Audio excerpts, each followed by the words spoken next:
Não estou dizendo que você é gay, não estou dizendo isso. O que estou tentando entender é por que você diria a um garoto de 18 anos, quando ele tem uma ereção, para se encostar em você, para que você saiba que ele tem uma ereção. Estou a tentar o meu melhor para te explicar o que fiz ou onde estive. Sei que não o matei, sabe? Tu metes-te nessas posições estúpidas e não pensas no que estás a fazer, porque achas que estás a ajudar alguém. Este é o pai de 31 anos, Ryan Erickson, e após este interrogatório, ele faria o impensável.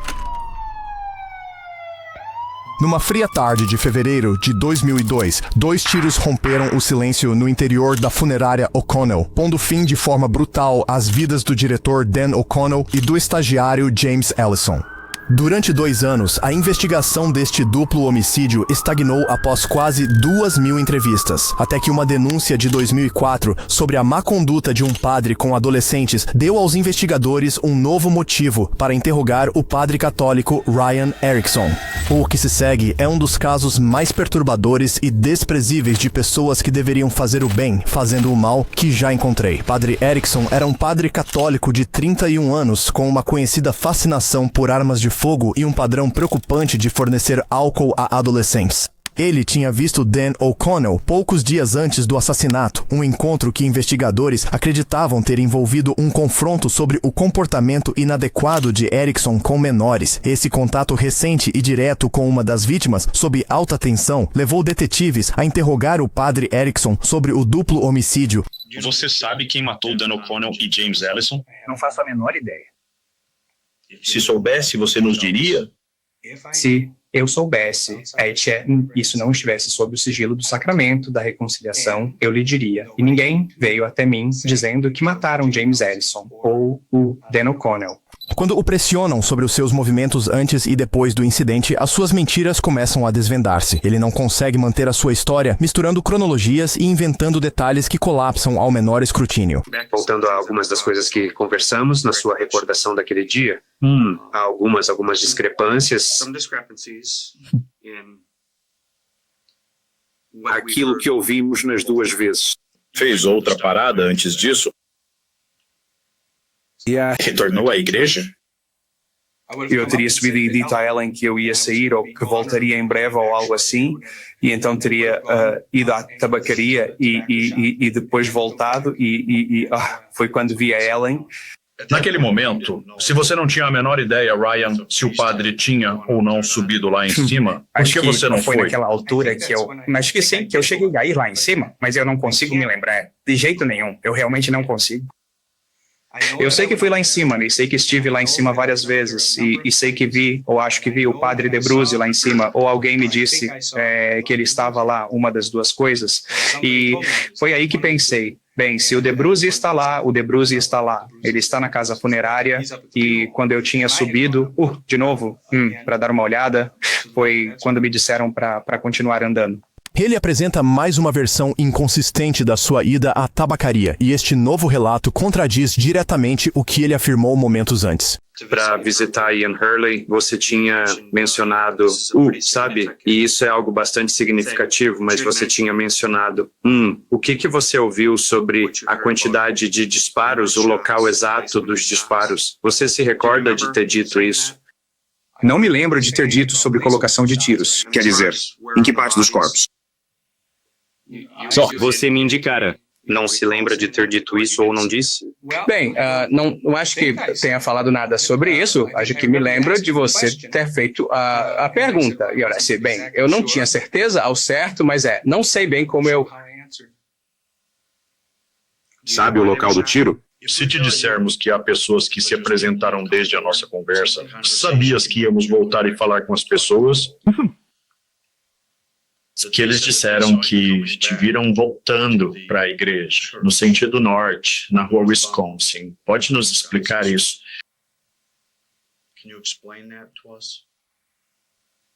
Não posso. Eu poderia ter voltado por aquela direção. Como eu disse a vocês, eu não tinha certeza de quais direções eu estava tomando e então, enquanto eu estava sentado lá conversando com vocês, eu estava tentando elaborar o melhor plano na minha mente de para onde eu estava indo e o que eu estava fazendo, mas talvez eu tenha voltado por aquela estrada. Eu realmente não sei.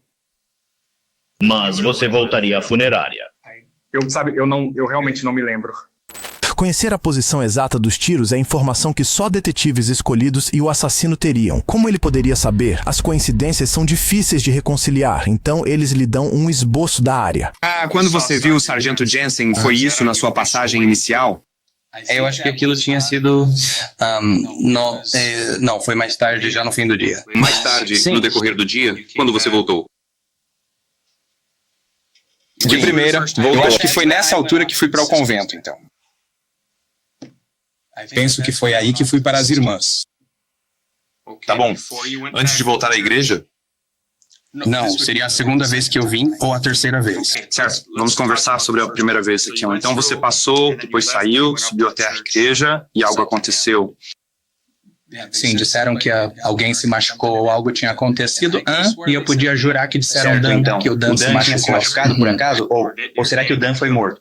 Sabe, não sei ao certo o que ela disse, mas pode ser que o Dan morreu ou o Dan se machucou ou algo aconteceu na funerária. Algo assim foi dito. Ok. Convenientemente, ele estava sem o celular naquela viagem e não se lembrava se viu a pessoa com quem falou. Ele esquiva de toda a tentativa dos detetives de desenhar com precisão sua rota num mapa. Havia muitos furos na história dele e eles continuavam a insistir neles. Onde baleados? Achei que tinha ouvido perto da mesa dele numa entrada. Nunca sequer alguém do departamento de polícia de Hudson Nunca mencionou onde estavam os corpos, as suas posições ou algo do género, nem no decorrer desta investigação, que envolveu mais de 1.900 pessoas, alguém alguma vez levantou uma especulação, uma probabilidade, uma possibilidade ou qualquer coisa parecida sobre o paradeiro dos corpos. Nem ninguém nos informou quantas vezes foram baleados ou onde foram baleados. Se isso não foi mencionado em 1.900 e poucas entrevistas, e de 5 pessoas do nosso departamento que sabiam exatamente isso, e nem ele sabe onde isso estava, por que você sabe disso? Bem, por que você está nos dando informações de que foi isso que você ouviu? Bem, foi isso que eu ouvi. Você me fez uma pergunta, eu te digo a resposta, então se eu ouvisse isso e não te contasse, então eu estaria mentindo para você. Então eu te digo o que ouço, no sentido de que se eu ouvi essas coisas, onde quer que fosse, não tenho certeza, ou se era apenas conversa fiada, ou o que era, é só isso que estou te dizendo. Eles então mudam a conversa para o histórico com armas dele, e um terceiro detetive, observando do outro lado da sala, intervém. Aqui, a atmosfera do interrogatório muda drasticamente. Aqui, sinto-me como se estivesse num filme. E não gosto. Não gosto mesmo do que estou a viver, está bem? Não gosto. Quando perguntado 60 minutos ou o que você estava fazendo ou esse tipo de coisa, você diria, eu estaria fazendo, como se estivesse abstraindo 200 anos atrás. Não está realmente dizendo, eu estava aqui, eu estava aqui, eu estava aqui, certo? E parece uma margem de manobra para céticos como eu, certo?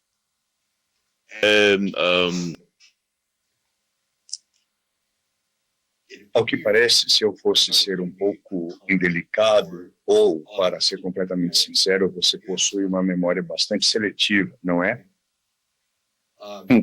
Concordo que pessoas ao longo dos anos faleceram e o que mais for, mas não acho que 200 anos sejam entrevistas tão duradouras, certo? Então, as coisas mudaram e todo esse tipo de coisa, e percebo que pode ser um tempo intenso para você e tudo mais, e não espero que esteja relaxado. Certo? Vou te dizer na lata, você parece que está mentindo, certo? Vou te dizer com toda a franqueza, eu não sou. Com toda a franqueza, eu na verdade, eu não sou. E eu acho que sou mais direto do que talvez eles não estejam pensando o mesmo que eu, mas estou dizendo a eles ao mesmo tempo, certo? Se eu estivesse no lugar deles, certo, estaríamos tendo uma conversa diferente. A sua lembrança não é explicável, ou a sua falta de lembrança não é explicável, certo? Não é de jeito nenhum, certo? Você se colocou numa posição realmente muito difícil. Isso é algo bem complicado de se apoiar, não é? Que tal um polígrafo? Ouça-o até o fim. O que você acha de um polígrafo? Posso fazer um polígrafo, desde que mantenha o direito àquelas perguntas específicas. Está perfeitamente bem. O que quer dizer? Bem, só estou a dizer, você matou Dan O'Connell ou não? É especular sobre todo o tipo de outras coisas. Se fores bem claro, sabes. Faço um polígrafo. Certo, você estaria disposto a vir até nós, obviamente com as coisas que temos, e para nos ajudar, quer dizer, é para isso que estamos aqui, é o que somos, sabe? Você viria até nós. Faço os arranjos com o bispo, garantimos que tudo esteja resolvido e eu deixo. Você daria o seu consentimento para uma busca em sua residência? Claro. Este detetive soa definitivamente muito experiente e seu tom transformou este interrogatório numa confrontação direta com Erickson. E se você se questiona, usar a veste religiosa não é ilegal, mas, como o detetive afirmou, é provável que seja com a intenção de desumanizar Erickson e manter sua figura de autoridade durante o interrogatório que ele a veste. Erickson é então questionado sobre uma situação duvidosa envolvendo um menor. Temos uma questão aí também com algumas coisas que... você tem alguma ideia do porquê ele viria ao departamento de polícia de Hudson para discutir algo? Qual era a sua relação com ele? Amigos. Eu o ajudei como é que se chama?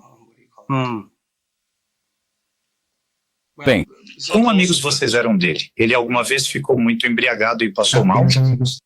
Did he ever become highly intoxicated and get sick? Ele fez sim. Conte-me sobre isso. Bem, ele adoeceu, então eu fui, coloquei no chuveiro, tirei as roupas e as lavei, depois o trouxe de volta e o coloquei na cama. É um mundo louco quando um padre distribui álcool a um menor e depois os banha. Uma situação em que o padre Ryan era o tutor legal deles e ainda assim, em mais de uma ocasião, ele foi um abusador que se aproveitou de menores. O padre tentou fugir de todas as perguntas, mas os detetives estavam no seu encalço. Eu não sei. Apenas uma vez? Aconteceu só uma vez? Para pedir permissão? Só uma vez, sim. Depois Eu não sei se tenho a permissão dele. Certo. Não sei se perguntou também. Você sabia que ele era menor de idade? Certo. Mesmo assim, você ainda forneceu bebida alcoólica a ele na sua casa? Deram-lhe bebidas alcoólicas, vinho. O senhor sabia que ele era menor de idade? Naquela altura, não sabia. O senhor alguma vez interveio, disse: não lhe deem álcool nenhum? Por que razão não interveio o senhor como padre para dar álcool a um miúdo de apenas 18 anos? As pessoas estão te admirando. As pessoas têm que te respeitar.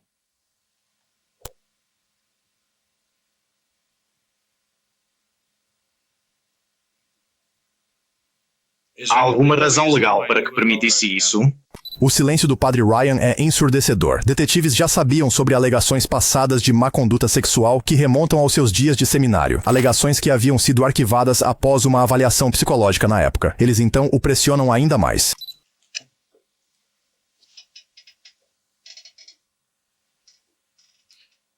Fale comigo deitados na cama. Houve um tempo em que a gente ficava deitado na cama, conversando sobre coisas de confissão, e tá tentando assegurar a ele que não era tão mal quanto pensava que era, ou quanto a mãe dele achava que ele era, e era basicamente isso. Eu o segurei em um momento enquanto ele chorava, eu o segurei, sabe, e disse a ele, sabe, que tudo ficaria bem, não se preocupe, Deus te ama, e sabe, o tranquilizei sobre essas coisas. Mais alguma coisa a acrescentar antes que eu te pergunte outra coisa? Bem, isso é... Os detetives não acreditam. Eles o questionam mais sobre essa história agora, notando como ele responde a essas perguntas muito mais abertamente do que as do assassinato. Você disse que ele podia se excitar contigo. Eu disse a ele que não havia problema em sentir-se excitado, porque eu queria que ele entendesse que isso não é pecaminoso em si. Não é pecaminoso sentir-se excitado. E muitas vezes o que acontece é que as pessoas ficam presas a essa ideia de que isso é pecaminoso em si e por si mesmo. E eu disse, é o que você faz quando está excitado. São as coisas que você faz. Mas ele nos disse que era para ele se apoiar em você, para que soubesse que estava excitado e que estava tudo bem. Por que você diria isso a ele? A única coisa que eu tentava passar a ele era que a excitação não era algo ruim. Não estou a dizer, está bem, que você seja... Não estou a dizer isso de forma alguma. O que eu estou a tentar compreender é por que razão diria a um rapaz de 18 anos, quando ele tem uma ereção, para se encostar em si, para que saiba que ele está com uma ereção.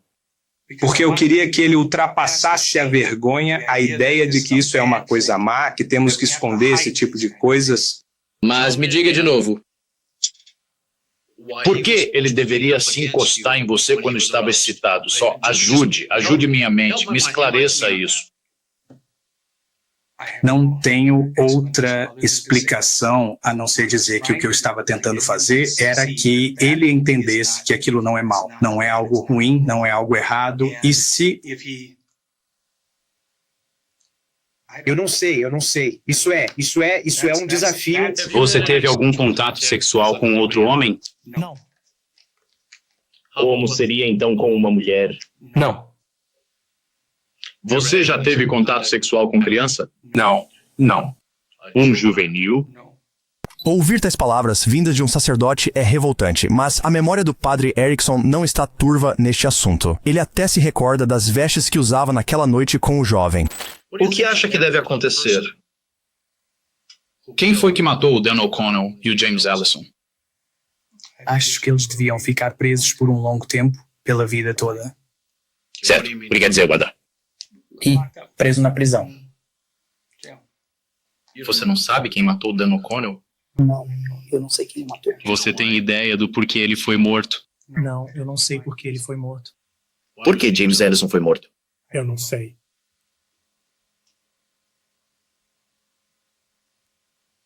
Com base no que nos disse antes, está a falar da localização ou de onde estavam os corpos e esse tipo de coisa. Acha que alguém simplesmente se meteu no caminho quando outra pessoa queria atirar noutra? É por isso que há duas pessoas mortas em vez de uma? Eu não sei. Para aqueles que não sabem, a natureza dos assassinatos executados a queima-roupa sugeria um ato deliberado de um indivíduo habilidoso. Numa cidade pequena como Hudson, havia poucas pessoas com essa expertise específica. Será que uma pessoa, quem quer que mate outra pessoa, mata alguém de propósito, não em legítima defesa, serão perdoados um dia? Isso pode ser se arrependerem do seu pecado. Se lamentarem o que fizeram, se estiverem verdadeiros e sinceramente arrependidos, podem ser perdoados. Se disséssemos que ainda precisamos esclarecer alguns pontos com você. Já te informamos que a situação ficou problemática, Kay, certo? Sobre algumas das discrepâncias, já mencionamos algumas delas para você e estamos nos esforçando para esclarecê-las. Como você pode nos ajudar a resolvê-los? Porque o que você disse, às vezes, não faz tanto tempo assim, né, quando viemos falar com você. Tenho pensado nisso desde então, né? Essas coisas ficam passando pela sua mente enquanto eu estava lá ouvindo, eu ficava pensando, certo, agora eu fiz isso, não fiz isso, fui por aqui, não fui por ali, e então, depois que vocês foram embora, comecei a reavaliar tudo de novo na minha mente. Eu fui por ali? Não fui por ali? O que foi que eu fiz? Ele alega uma completa falta de memória para todo aquele período, sua amnésia seletiva retornando no momento mais conveniente, e os detetives já tiveram o suficiente, então o confrontam com fatos irrefutáveis. E você ficou até o fim do segundo turno, que ele disse que é 00:30? Você só voltou para a igreja perto das 3 daquela tarde. Eu quero saber onde você estava.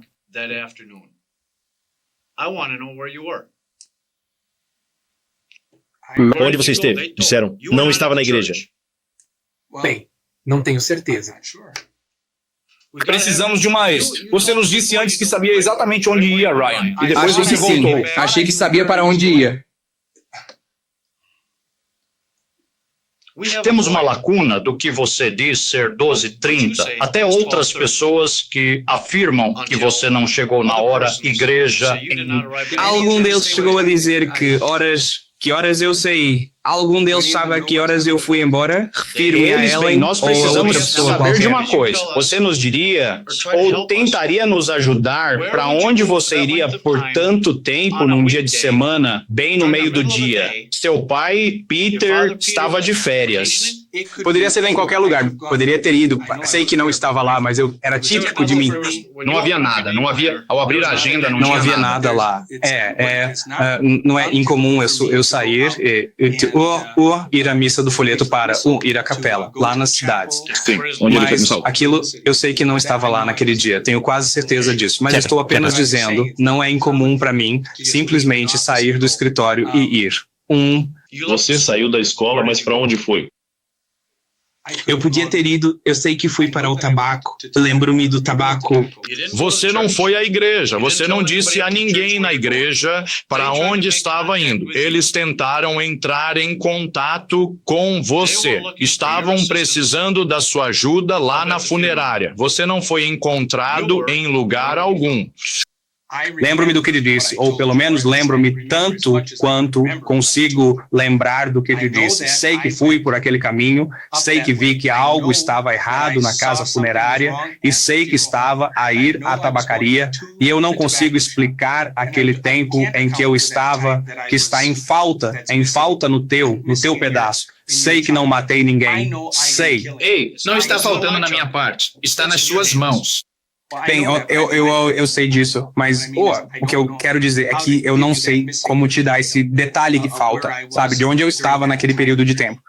Esta é uma tática comum que suspeitos usam, tentando justificar áreas cinzentas em sua agenda, alegando atividades vagas ou inverificáveis, como orar sozinho ou sair para um longo passeio de carro. É em grande parte ineficaz, porque não oferece um álibi tangível e, em vez disso, destaca sua evasividade. Eu faço em casos raros e não o faço na maioria dos casos.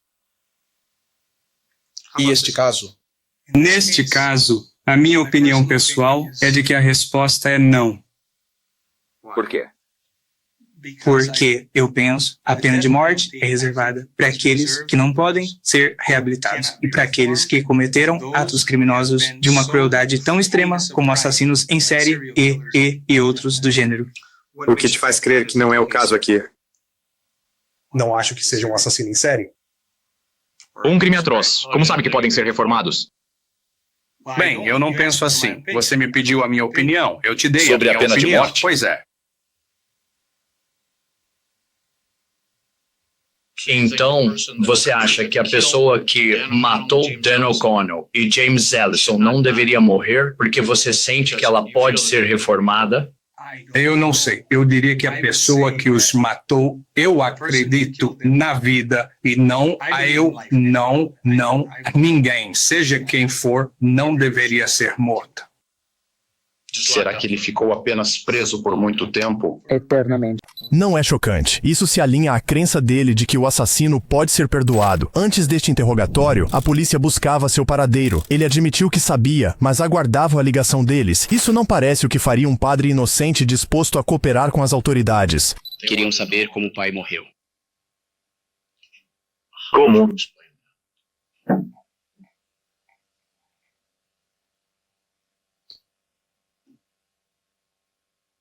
Bem, se me pedissem para lhes explicar como o pai deles morreu, eu diria tragicamente. Não, eu não saberia o que dizer. Eu não tenho certeza de como eu abordaria essa questão. Bem, dependeria da circunstância em que os trouxessem e dissessem: padre, poderia, por favor, explicar-lhes ou falar-lhes sobre isso? Eles estão com dificuldades. E eu falaria com eles sobre como Deus permite que certas coisas aconteçam, ou eu poderia falar sobre como ele está agora no céu com Deus, e ele está feliz e a olhar por eles. Eu provavelmente manteria isso num nível bem... que não falaria especificamente sobre o que aconteceu com ele ou coisas do tipo, mas falaria sobre: ei, sabe, o papai agora está num lugar melhor, ele está lá te observando, ele ainda está presente para você. Seria assim que eu conversaria com eles. Queria algo diferente, sabe? No sentido de fale com eles sobre o tiroteio. Então, nesse caso, eu diria: vá falar com o padre Pedro. Por que quer que falem com o padre Pedro? Bem, porque eu não saberia o que dizer, não saberia para onde ir.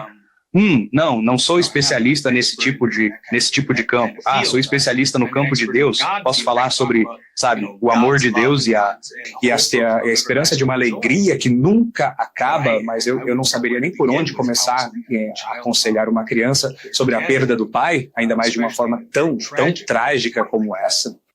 E se Deus tivesse permitido que isso acontecesse, o assassinato de Dan e James? Não faço a menor ideia. A única coisa que posso te dizer é que eu sei que ele permitiu que acontecesse porque nada é feito sem a permissão de Deus. Por quê? Não tenho a mínima ideia. Ele racionalizou o assassinato, afirmando friamente que Deus deve ter permitido, enquadrando o ato brutal como parte de um plano divino além do julgamento humano. É uma justificativa teológica que retira qualquer senso de responsabilidade pessoal. Vendo isso, o detetive fora da câmera intervém novamente. Que você está bem disposto a nos contar suas falhas em certas áreas, como a vida, mas quando eu ouvi,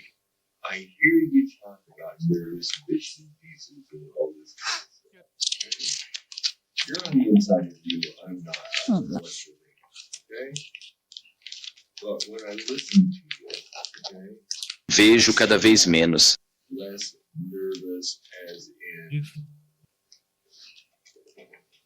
A ansiedade e a forma como se lida com as emoções. acho que tudo se resume a operações do mentiroso onde você não quer ser ridicularizado. Não, porque eu realmente fui feito de bobo e não gosto disso. Ah, mas eu já passei por isso e não é o que... Não, eu não quero ser acusado de algo que eu não fiz. E é aí que estou. Me ajude um pouco, porque ainda estou tendo ocasiões, e tenho certas ocasiões em que...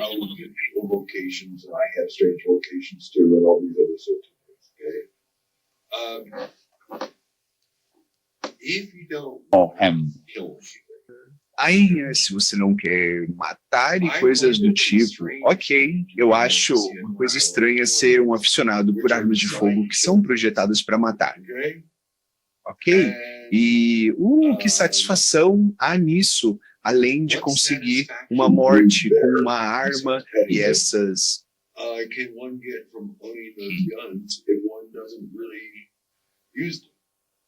Bem, eu os uso. Fui caçar da última vez. Eu não caçava há um tempo por causa de onde eu estava, como no seminário. Você simplesmente não tinha tempo para fazer isso. E estando em Hudson, eu não tinha Na verdade, eu fui caçar em Hudson algumas vezes. Fui caçar caça pequena e acredito que te contei isso quando você estava lá. Um padre e um entusiasta de armas, duas identidades que deveriam colidir, mas ele as mistura com uma facilidade inquietante. Ele explica sua fascinação, mesmo reconhecendo a flagrante contradição de um homem de Deus encontrar consolo em instrumentos projetados para a violência. E estando em Hudson, eu não tinha Na verdade, eu fui caçar em Hudson algumas vezes. Eu fui caçar o caça-miúda, e acredito que te disse isso quando estavas lá. Deixei bem claro que fui caçar caça-miúda. Tenho uma licença, podes verificar isso com o que for. E acho que isso remonta a 3, 4 anos atrás, quando eu caçava caça-miúda. Mas Então, de uma forma mais básica, qual é a satisfação de fotografar? Bem, eu gosto de comer o que eu caço. Além da coisa mais importante, eu gosto de comer esquilo bastante.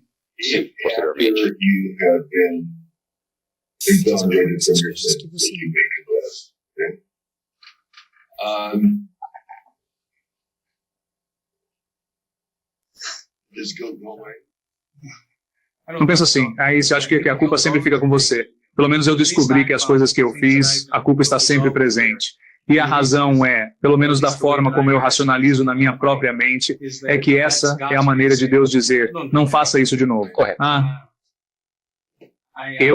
Eu acho a forma como aconselho as pessoas e lhes digo quando vem ao confessionário, eu digo, a culpa é algo bom, significa que você tem consciência.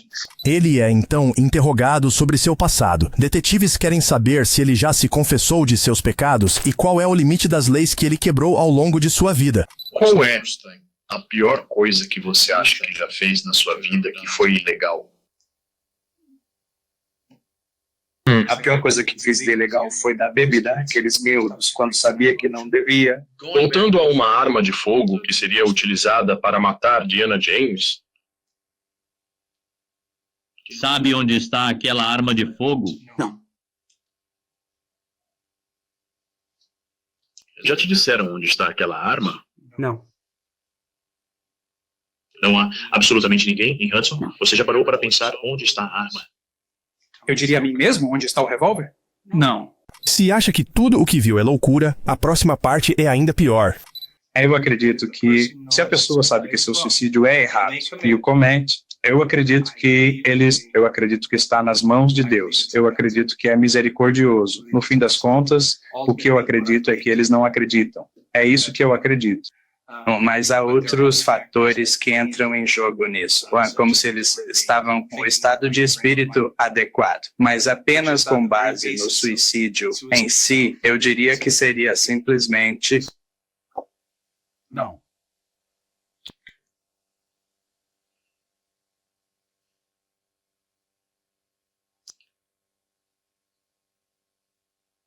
Você vai, além das duas pessoas que estão te acompanhando aqui esta noite, vai contar para mais alguém? As agências de aplicação da lei. Alguém conversou com você? Foi Você esta noite, devia... no dia 7 de Devo ou dezembro? não devo fazer? Eu estou te perguntando. Você vai contar isso para alguém? Eu talvez conte para minha mãe. Talvez o... Eu vou ligar para o bispo.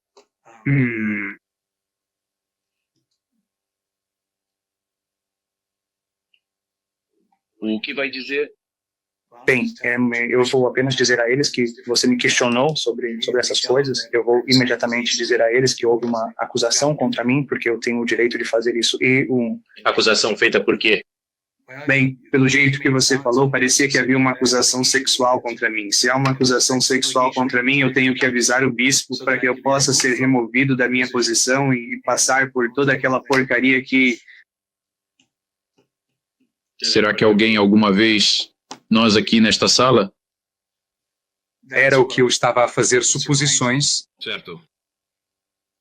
E ouviu a do álcool? Pois é o que eu quero dizer. Aquela coisa do álcool, A coisa toda, sim. Você teria que contatar o bispo por causa disso? Se houve uma acusação, eu preciso avisar o bispo. Quais as consequências disso? Afastamento imediato da paróquia. Já contatou o departamento de polícia? Assim que ele saberia que você sabia, então ele contataria a polícia. Descobriu-se que ele tinha consultado um psiquiatra uma vez para saber se tinha um problema de álcool, mas foi considerado bem. O padre Erickson também tinha uma clareza brutal sobre o que aconteceria nos próximos dias. Eu tenho certeza absoluta de que não fui eu quem matou James Dan O'Connell. Isso não aconteceu.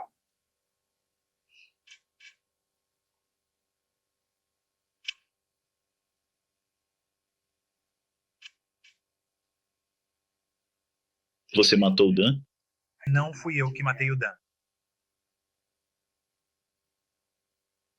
Você queria matá-lo? Não, eu não fiz. Não tenho motivo para querer matar Dan O'Connell. Nunca tivemos palavras ruins um com o outro, nunca falamos mal um do outro, nunca houve qualquer tipo de confronto entre nós, não havia razão para eu matar Dan O'Connell. Veio a polícia. Tivemos boa visita. Isso é apenas algo que o se apresentou Como parte das investigações. Tá tudo bem. Isso surgiu. Se há outras coisas que sabe que as pessoas nos procuram. Eles querem ajudar, eles querem nos assistir, eles querem ajudar a comunidade na aplicação da lei. E haverá muito mais pessoas vindo até nós. Ah, sim. Agora eu entendo o que você está dizendo. Sabe sobre isso, sabe, enquanto divulgava isso, mas tem sido um nacional. Ah, sim, não, eu compreendo isso. Isso é... Sim, eu só preciso... Eu tenho que ligar para o bispo e preciso... Você tem que dizer a ele tudo o que sente que precisa dizer a ele. Bem, se o garoto está fazendo uma acusação, eu preciso informá-lo de que a acusação foi realmente feita. Se o bispo nos telefonasse, o que nós deveríamos dizer a ele? Pois bem, você tem que dizer a ele o que foi dito. Tudo o que ele apresentar é o que tem que ser, e isso é automaticamente... E sobre o que você disse? Isso não tem a menor importância. Aos olhos do bispo, não tem a menor importância. Né? Carter é muito clara e, portanto, né, o que realmente importa é o que a pessoa que está fazendo a acusação tem a dizer. Os detetives informaram-no que era um interrogatório informal e que nenhuma queixa formal havia sido apresentada. As suas ações nesta fase da investigação podem fazer uma enorme diferença no desenrolar dos acontecimentos. Assim, embora tenham emitido um mandado para revistar o seu veículo, fizeram-no da forma mais casual possível. Você é bom. Sim. Ele está bem. Ele está bem. Ele está bem. Você está entregando isso. Não, assim, quero te dizer uma coisa. Se você quer ajuda, não. Este cara é o teu. Nós somos. Não te vejo como um padre e não me veja como a polícia. De homem para homem. Não, estou bem, é só uma questão. Tem certeza de que porque agora deve haver 1 milhão de coisas passando pela sua cabeça. Se há algo em que possamos ajudar, agora é a hora, porque temos algumas pessoas aqui que sabemos que se você querer conversar com alguém, você sabe? Não, mas é uma questão de lidar com o bispo, é só conversar com o bispo. É só isso. Ai, meu Deus, não consigo pensar em... Eu realmente, honestamente, isso me revira o estômago. Bem, diga a ele porque não foi formalizado. Espere até que seja formalizado. Não é. Mas sob a lei sou um notificador compulsório e todas essas outras coisas, e tivemos uma sessão sobre isso. Sim, tudo o que posso dizer é que quando estávamos aqui investigando, claro, duplo homicídio e outras coisas que surgem durante o curso disto, sabe, como já lhe dissemos antes, conversamos com mais de 1.900 pessoas. É muita gente, você ouve muitas coisas. É isso mesmo. São muitas coisas. E a partir daí, você sabe, é meio que nossa responsabilidade, sabe, de... Eu entendo, não levo a mal, pessoal. Sim, isso é algo de uma proporção enorme. Não estou a dizer que, de alguma forma, alguém, neste ponto específico, não estou a afirmar que alguém queira a sua prisão. Que as acusações estou a dizer feitas... que alguma pessoa, que alguém se apresentou com essa informação. Sim, mas o que digo é se eles viessem à tona... Seja preso ou não, mas se ele simplesmente chegasse e dissesse, bem, eu só queria que isto ficasse arquivado, sabe, para o caso de ser preciso no futuro. Só para colocar as coisas dessa maneira. Isso faz sentido, eu estou apenas colocando isso, ok? Estou deixando isso em suas mãos. Te dá escolhas. Ok. Escolhas. Faça o que quiser com isso. Eu te digo uma coisa. Eu te garanto, não vamos sair daqui. Está tudo bem? A gente não vai sair daqui, voltar para casa amanhã de manhã, depois de terminarmos nossa corrida de 5 milhas, vamos ligar para o bispo e dizer, ei, adivinha só? Falamos com o padre Ryan ontem à noite e sabe o que ele disse? Não vai acontecer, Ryan, não vai acontecer. Mas o que importa é que sinto que eu estaria... Nós não vamos fazer isso sobre isso. Nós não vamos ligar para ele. Não é uma questão disso, novamente. É uma questão de... É mais uma questão moral. Essa pessoa disse isto, portanto, está a ver o que quero dizer? Não é uma questão de me denunciar ou algo assim. É uma questão de se vou ter a integridade de contar ao bispo. Está a ver? Perdão, quer dizer... E ele quiser nos ligar, se não decidir. E não nos importamos.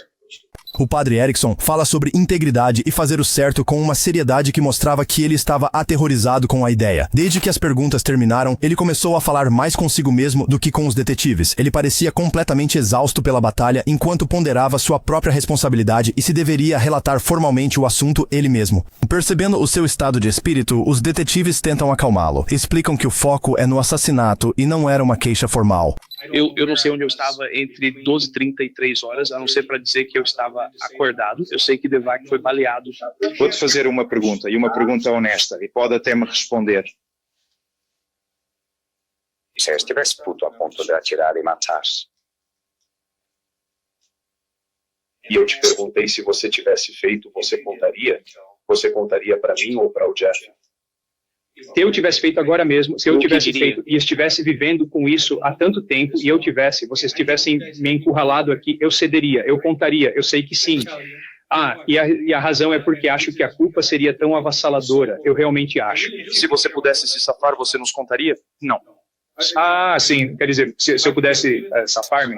Provavelmente não, quer dizer, eu tentaria escapar. A natureza humana diz que se tenta safar, mas eu, pessoalmente, eu te diria, eu realmente acredito nisso. Acredito que se eu fizesse algo tão hediondo, Eu te contaria, porque não acho que conseguiria viver comigo mesmo. Apenas dias depois, em 19 de dezembro de 2004, o padre Erickson tirou a própria vida. Durante uma busca em seu computador dias antes, a polícia encontrou imagens ilegais escondidas num caminho de arquivo profundamente oculto. Minhas fotos, pasta, orações da missa, nova pasta. Último acesso em 12 de dezembro, poucos dias antes de sua morte. Uma audiência de John Doe foi posteriormente realizada, onde um juiz oficialmente declarou Erickson responsável pelo duplo homicídio. A história trágica completa finalmente se encaixou quando um diácono testemunhou que Erickson havia confessado, dizendo: "Eu fiz isso e eles iriam me pegar." Isso coincidiu com o relato de uma motorista de ônibus escolar que afirmou que O'Connell havia perguntado se ela já tinha visto o padre tocar uma criança de forma inadequada. Ele também mencionou um encontro com o padre naquela tarde e foi avisado para não ir sozinho. Numa das suas últimas anotações, ele escreveu: "Vivi uma vida dura, mas cheia de emoção. Aprendi e ensinei. Ajudei pessoas e também as magoei, mas nunca matei ninguém. Meu ego, meu orgulho, minha luxúria, minha inveja sempre me impediram de ser a melhor pessoa que eu poderia ter sido."